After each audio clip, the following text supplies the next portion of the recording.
Now, Indian telecom operators will continue to pay for calls made from one network to another for one more year. The extension of interconnect usage charges will benefit the two incumbent operators, Bharti Airtel and Vodafone Idea, at the expense of Reliance Jio. Now, let me try and explain. What's happened yesterday, as we just mentioned, is that TRAI has deferred the zero interconnect usage charges regime by one more year. Now, it will be applicable from Jan 2021. Earlier, it was to be made applicable from January 2020, which is another 13 days from now.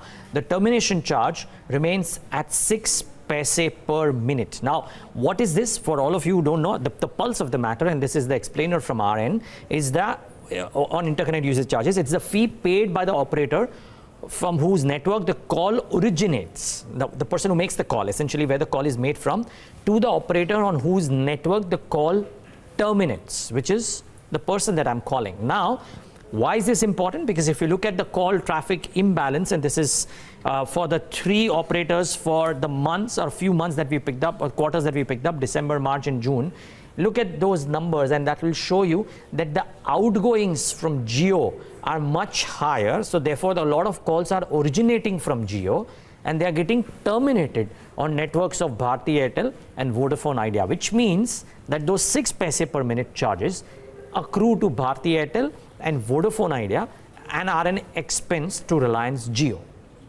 Now, how important is this is the question. The IUC still hurts Reliance Jio, and those numbers are out there. Vodafone Idea, the overall EBITDA, and I just want to first look at the second column, which is the IUC, which is the heart of the matter. Vodafone Idea's share in EBITDA was 380 crores via this IUC. For Bharti Airtel, it was about 250 crores. For Reliance Jio, it was an outflow of 720 crores. However, the only reason why I think that maybe the market has part discounted this announcement, maybe some people knew about it because the stocks out of the blue went up in trade yesterday, is because of the third column, which is IUC as a percentage of EBITDA for Bharti Airtel is just about 3%, really. I mean, these numbers could vary a little bit here and there. This is our calculations. The Morgan Stanley note speaks about a slightly higher contribution, but largely these are the numbers around which these numbers work. So for a move which is only adding about 3% of EBITDA, will the stocks have a big ginormous reaction? Maybe not. And keep in mind that the stocks had already rallied a bit in trade yesterday, so you don't quite know how much of a rally would happen.